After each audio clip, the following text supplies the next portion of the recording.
Assalamualaikum warahmatullahi wabarakatuh. Kali ini saya akan menjelaskan mengenai materi posisi strategis Indonesia sebagai poros maritim dunia.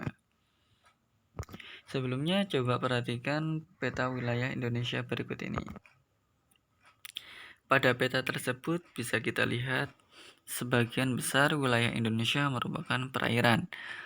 Oleh karena itu, pokok bahasan kita kali ini lebih dikerucutkan mengenai potensi kemaritiman atau potensi kelautan yang ada di Indonesia. Sebelum itu, mari kita pahami terlebih dahulu mengenai letak, luas, dan batas wilayah Indonesia. Yang pertama adalah letak. Letak di sini terbagi menjadi letak astronomis, letak geografis, letak geologis, letak geomorfologis, dan letak maritim. Letak astronomis merupakan letak atau posisi negara berdasarkan garis lintang dan garis bujur. Indonesia berada di 6 derajat lintang utara sampai 11 derajat lintang selatan dan 95 derajat bujur timur sampai 141 derajat bujur timur. Jika dilihat pada peta, garis berwarna kuning itu merupakan garis lintang, sedangkan garis putus-putus berwarna merah itu merupakan batas bujur wilayah Indonesia. Garis lintang berdampak pada iklim tropis yang ada di Indonesia, sedangkan garis bujur berdampak pada pembagian daerah waktu, yakni waktu Indonesia Barat, waktu Indonesia Tengah, dan waktu Indonesia Timur. Untuk letak geografis atau letak suatu wilayah dilihat dari kenyataan di permukaan bumi. Indonesia diapit oleh dua benua besar, yaitu benua Asia di bagian utara dan benua Australia di bagian selatan. Indonesia juga diapit oleh dua samudra, yaitu Samudra Pasifik dan Samudra Hindia. Selanjutnya untuk letak geologis atau letak berdasarkan batuan penyusunnya, Indonesia dilalui oleh dua jalur pegunungan muda dunia, yakni Sirkum Mediterania dan Sirkum Pasifik. Indonesia juga diapit oleh 3 lempeng besar dunia, yaitu lempeng Eurasia, lempeng Indo-Australia, dan lempeng Pasifik. Selanjutnya, Indonesia juga berada pada 3 dangkalan, yaitu dangkalan Sunda, dangkalan Sahul, dan dangkalan Sulawesi. Untuk letak geomorfologis atau letak berdasarkan tinggi rendahnya suatu daratan terhadap permukaan air laut, Indonesia mempunyai ketinggian yang sangat beragam.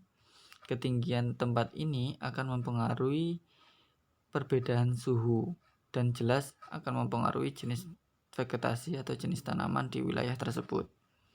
Yang kedua, tinggi rendahnya suatu tempat juga akan menentukan kandungan mineral dalam tanah dan otomatis juga akan menentukan kepadatan penduduknya. Jadi bisa dicontohkan wilayah Jawa yang relatif datar mempunyai kepadatan penduduk yang lebih tinggi dibandingkan dengan wilayah yang ada di Sumatera, Sulawesi, ataupun Papua. Untuk letak maritim atau letak suatu tempat ditinjau dari sudut kelautan, manfaatnya adalah untuk membuka peluang kegiatan perekonomian bidang pelayaran, perikanan, dan pelabuhan. Selain itu juga posisi Indonesia dapat dipertimbangkan dalam politik dunia karena wilayah kelautannya yang cukup luas. Untuk poin selanjutnya mengenai luas dan batas teritorial Indonesia. Luas lautan Indonesia cukup luas sekali, yaitu 3.257.483 km persegi. Sedangkan untuk luas daratannya yaitu 1.922.570 km persegi, hampir 3 kali lipatnya ya. Jadi luas lautannya jauh 3 kali lipat lebih besar dibandingkan daratannya. sehingga total luas wilayah secara keseluruhan yaitu 5.180.053 km persegi. Batas wilayah laut Indonesia bisa dikategorikan menjadi batas ZEE atau zona ekonomi eksklusif, yakni 200 mil ke arah pantai lepas. Yang kedua, batas landas kontinen, dan yang ketiga adalah zona laut teritorial, yaitu 12 mil. Untuk batas wilayah daratannya berupa gunung, hutan, sungai, atau patok wilayah dengan negara tetangga. Selanjutnya untuk karakteristik wilayah daratan dan perairan Indonesia. Untuk wilayah daratannya lebih dipengaruhi oleh sirkum Mediterania yang membentuk busur pegunungan luar dan busur dalam. Untuk busur dalam ini bersifat vulkanik, jadi nantinya akan membentuk deretan pegunungan berapi.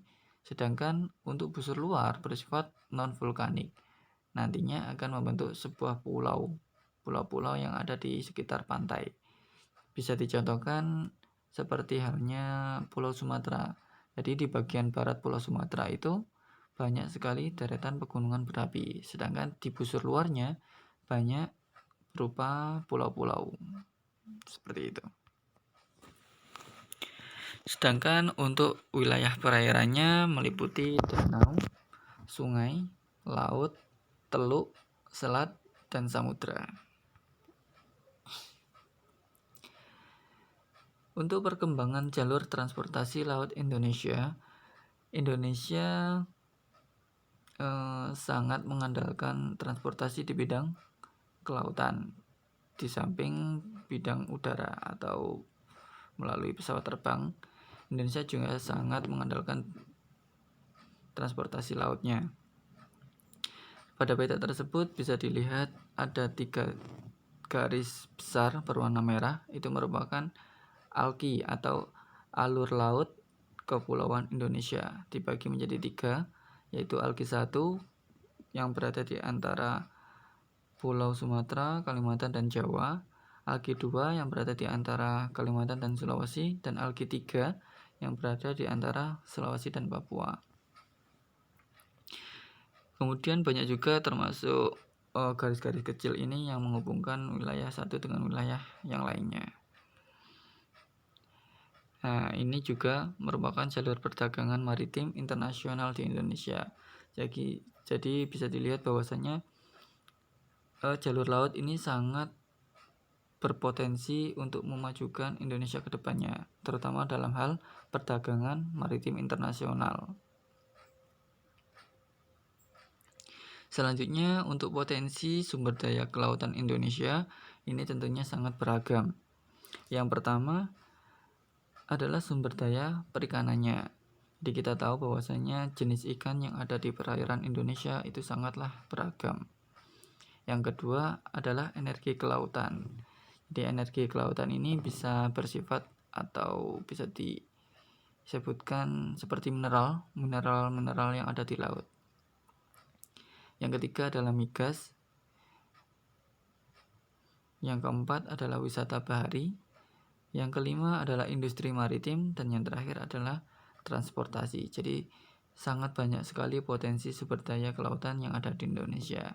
Jadi nanti tolong dicari, tugasnya itu dicari artikel yang membahas mengenai sumber daya kelautan Indonesia ini. Bisa perikanan, bisa energi kelautan, bisa migas, wisata, dan lain-lain. Oke. Selanjutnya mengenai pengelolaan sumber daya kelautan Indonesia, tentunya kita harusnya menjaga keseimbangan produksi. Kemudian ditambah dengan menjaga kelestarian sumber daya, khususnya kelestarian sumber daya kelautan ya. Harus ada sosialisasi mengenai sumber daya kelautan kepada masyarakat, dan juga harus ada pengembangan kebijakan yang mendukung kelestarian sumber daya kelautan. Oke, itu materi bab 1. Kemudian untuk tugasnya coba carilah artikel mengenai potensi kelautan Indonesia. Kirim tugas dalam bentuk file Microsoft Word dan jangan lupa cantumkan nama dan kelas. Oke. Mungkin itu saja yang bisa saya sampaikan. Kurang lebihnya mohon maaf. Saya akhirnya assalamualaikum warahmatullahi wabarakatuh.